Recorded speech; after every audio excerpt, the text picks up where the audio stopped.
Zapovjeda pukovnik Marko Leko, ranije građevinski tehničar, pričuvnik, hrvatski redarstvenik.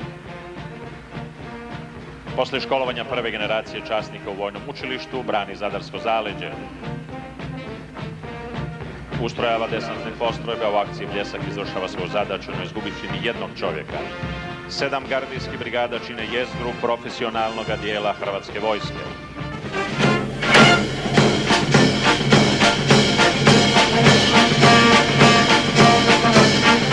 S velikim zanimanjem na tisuće i tisuće ljudi ovdje na Jarunu.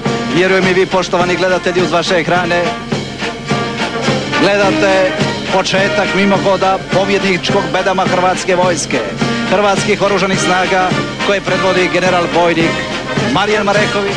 Stjegonoše noše stjegove Republike Hrvatske, predsjedničke stjegove, stjegove Hrvatske ratne mornarice, 6 stjegova za 6 zbornih područja Oružanih snaga Republike Hrvatske, stijeg Hrvatskog ratnog zrakoplovstva, stijeg Hrvatskog gardijskog zbora, ukupno 21 stijeg.